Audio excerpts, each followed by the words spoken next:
Reverendíssimo Padre Neuci, presidente desta celebração eucarística, querido povo de Deus presente nesta igreja matriz Santa Rita, internautas que nos acompanham pela rede Santa Rita de Comunicações e também pela rádio Ativa.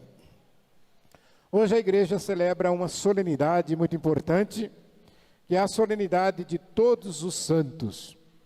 E a liturgia traz para nós, na primeira leitura, uma visão do apóstolo João, que fala justamente esta passagem belíssima daqueles que estão diante do Cordeiro, daqueles que com certeza souberam fazer na sua vida terrena uma caminhada para o céu, souberam peregrinar, souberam caminhar de tal forma que agora são chamados de santos diante do Cordeiro de Deus.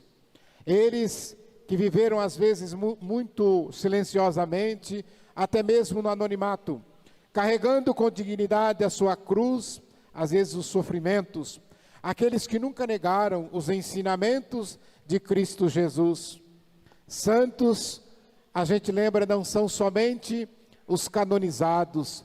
Os canonizados são aqueles que a igreja quer dar um destaque por reconhecer neles algumas virtudes heróicas. Mas santos são todos aqueles que fazem a vontade do Pai. Assim disse Jesus no seu Evangelho, quando se pergunta para ele a respeito de sua mãe. E é claro que na resposta, quando ele diz, são todos aqueles que fazem a vontade do Pai que está no céu, nós colocamos Maria nesta primazia em atender o chamado de Deus e em fazer a sua vontade. Nesta leitura também nós aprendemos uma coisa muito importante. Nós nunca, quando lemos a Bíblia, ou vamos estudá-la, devemos tirar frases do contexto. Às vezes uma frase é dita dentro de um contexto, a gente retira aquela frase só solta, sozinha, e sai falando às vezes um monte de coisas que não condiz com a realidade. Eu já vi muita gente dizer que o número daqueles que serão salvos serão somente 144 mil. E eu fico pensando, se fosse verdade, eu já não estaria mais aqui, porque seria perda de tempo, porque não é possível que já não tem 144 mil salvos, mas porque foi tirada do contexto.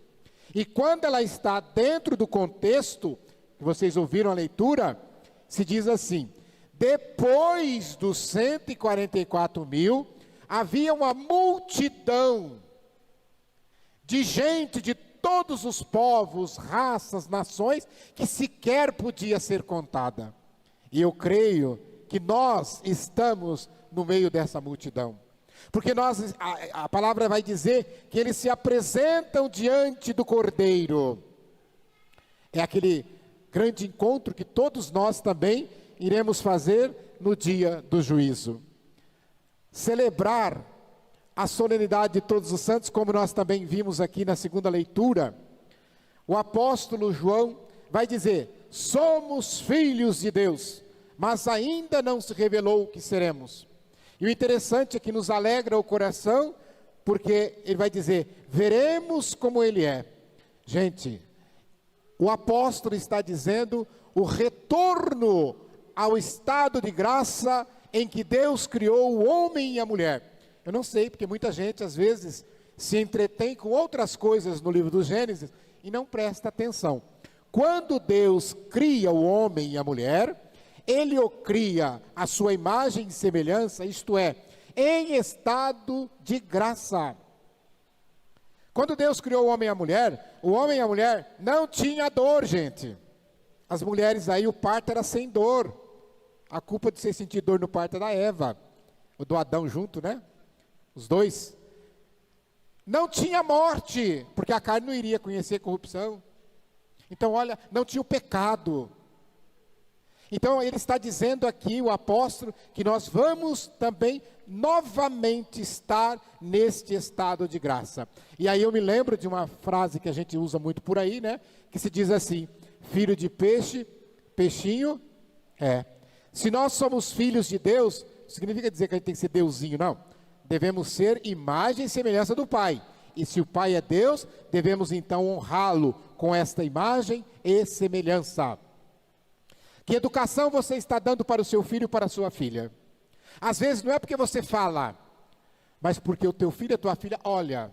E se você olha para Deus, você vê o que você tem que fazer. Geralmente, se você perguntar para uma criancinha, um menino, 5, 6 aninhos, perguntar, o que você vai ser quando você crescer? Ele vai dizer a profissão do pai. Se você perguntar para uma menina, também pequenininha, o que você vai ser quando crescer? Ela vai dizer geralmente a profissão da mãe, ou de alguém que ela admira. Você professora, você médica, alguém que ela aprendeu a admirar. E geralmente, às vezes, ela fala que quer ser a mãe. Então nós devemos lembrar disso. Olhar para o nosso Criador, reconhecer que somos imagem e semelhança e buscar então esta imitação. Depois nós chegamos ao Evangelho, e esse Evangelho, o Papa Francisco escreveu uma exortação e ele apelidou esse Evangelho de GPS da Santidade. Guardem esta expressão, não é minha, é do Papa Francisco. GPS da Santidade. Para que a gente usa GPS? Quando a gente quer chegar no lugar, e a gente não sabe como, a gente não sabe o caminho. Então o Papa está dizendo, aqui está o caminho da santidade. Se você quer chegar na santidade, coloque em prática esse capítulo do Evangelho de São Mateus, as bem-aventuranças. E é claro que lá em Lucas, ele vai usar a palavra felizes, mas também vai ser o mesmo sentido que Jesus quer mostrar para nós como nós devemos buscar esse caminho para chegar à santidade. A recompensa no céu, pois assim como perseguiram os profetas que vieram antes de vós. Ele disse isto, mas ao invés de nos alegrarmos e nos entristecermos, e às vezes muitas pessoas, por causa da perseguição, por causa do sofrimento, desiste da caminhada da santidade. Na verdade, às vezes é o primeiro ataque, a pessoa já sai dizendo assim, eu não tenho sangue de barata, eu não sou obrigado a levar desaforo para casa. Essas frases não são de santo, viu gente? Isso não é de Deus não, viu? Vou repetir, ó, aquele negócio de dizer assim, eu não levo desaforo para casa, eu não tenho sangue de barata, comigo bateu, levou, é uma no cravo, duas na ferradura. Não, Jesus Cristo não fez isso. Se nós devemos olhar para ele para imitarmos, lembre, quando ele foi preso, não consta na Bíblia que ele tenha xingado algum palavrão. Não consta na Bíblia que Jesus olhou para os seus agotes, vocês vão ver comigo, eu vou voltar aqui, Jesus não faz isso. Quando Jesus estava na cruz, foi humilhado até por um ladrão. E tudo que ele disse ao final foi, Pai, perdoa, porque eles não sabem o que fazem. Isso é ser santo, isso é santidade. Quais os indícios que nós temos de santidade em uma pessoa? Para alguns, poderia ser a paciência, poderia ser a honestidade, poderia ser a humildade, tudo isso é sinal de santidade. Ainda temos às vezes, e aqui é um perigo, porque antigamente, muita gente ainda tem isso hoje, eles pensam que ser santo é deixar de ser humano. Então, santo é aquele que levita, santo é aquele que flutua, santo é aquele que entra em êxtase, santo é aquele que faz coisas estrondosas, extraordinárias, santo é aquele que teve a aparição da Virgem Maria, santo é aquele que fez o paralítico sair da cadeira, que fez o cego enxergar. Não, estes santos foram intercessores e Deus fez acontecer, eles foram extraordinários. Mas a santidade, ela é para todos. Ela é colocada de modo acessível. Jesus quer que todos nós sejamos santos. E a gente poderia olhar. Quantos santos nós temos canonizados, que são santos, que eram santos temperamentais. Eu sempre cito um exemplo, Padre Pio. Não sei se alguém já leu a história, já assistiu o filme. Ele era uma pessoa temperamental. O que ele tinha que falar, ele falava.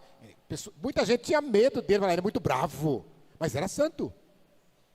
Então não é porque é uma pessoa rigorosa, uma pessoa rígida, temperamental, que não pode ser santo. Aqui lembro também, quantos santos morreram ainda na infância, criança, adolescente.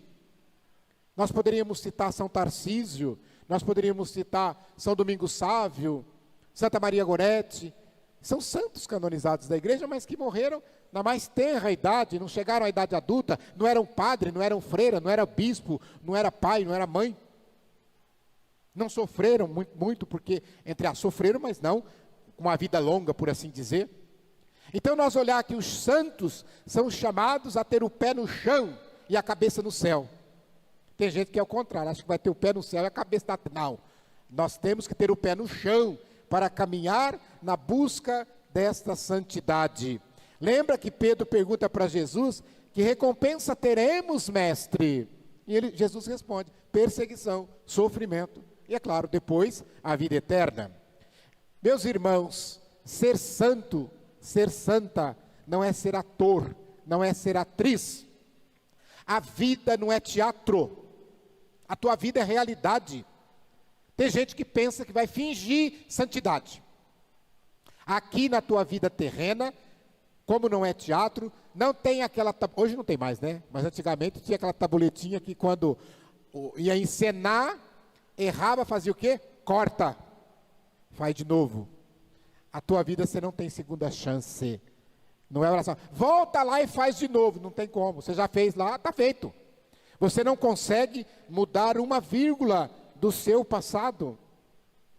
Então eu queria que você entendesse que Deus quer que você seja santo no ordinário do dia a dia, na sua vida simples. Não fique só a olhar para o modelo de santidade extraordinário, porque às vezes você vai desanimar. Eu lembro que o Papa Francisco, e aqui vai uma tarefa para vocês, eu sei que alguns às vezes faz, outros não. Papa Francisco escreveu no final da década passada uma exortação apostólica chamada, um versículo desse evangelho que nós lemos. Em latim, Gaudete exultate. Traduzindo para o português, alegrai-vos e exultai-vos. Vocês, por gentileza, vai lá no Google e escreve, exortação apostólica do Papa Francisco. Alegrai-vos e exultai. E você vai ter lá, se você entrar no site do Vaticano, você vai ter, é fininho, dá para ler rapidinho. E lá então é que o Papa vai dizer essa frase que eu falei. As bem-aventuranças são o GPS da santidade. E nessa exortação, então, o Papa vai discorrendo sobre como ser santo. Ele cita o exemplo de vários santos. E ele diz assim, nós devemos buscar um santo para ser modelo. Eu quero fazer o que esse santo fez. E eu dou risada porque no seu tom de comédia, o Papa Francisco diz assim, mas cuidado para não escolher aqueles santos assim, né? A mesma coisa, jogador de futebol. Você quer ser jogador de... Eu quero. Quem que você quer ser? Eu quero ser igualzinho o Messi, o Neymar, o Pelé, porque senão eu não quero ser. Não, ele fala assim, tem gente que vai escolher o modelo de santidade. Eu quero ser igual a Santa Rita, eu quero ser igual a São Francisco, Padre Pio. Aí acorda todo dia de manhã olhando para a mão para ver se tem estigma. Não tem estigma, não sou santo. Fica passando a mão na testa, ver se o espinho de Jesus veio. Aí não veio o espinho, não. Aí o Papa diz assim, olha para outros santos como você. Olha para aquela santa que foi dona de casa. Olha para aquele santo que foi pedreiro, que foi carpinteiro, para aquele santo que foi professor. Olha para aquele santo que foi pai de família, para aquela santa que foi mãe de família.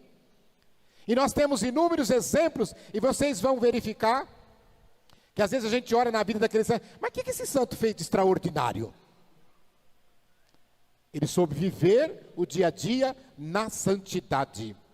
Se vocês olharem no folheto de vocês, na primeira página, tem aí o que a gente chama de 4 santos brasileiros. Na verdade, 2 não nasceram aqui, mas estão aí. Todos vocês conhecem todos eles, né? Tô certo? Aí vocês têm Santo Antônio de Santana Galvão. Um santo que fazia coisas extraordinárias.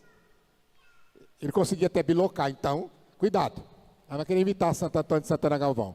Aí nós temos outro santo que tem aí? Vamos, gente. Vocês não conhecem? Madre Paulina. Olha só para vocês verem. Aí tem Santa Paulina, lá da terra do Padre Neuci, Santa Catarina. Aí nós temos José de Anchieta, São José de Anchieta. E aí nós temos Santa Dulce.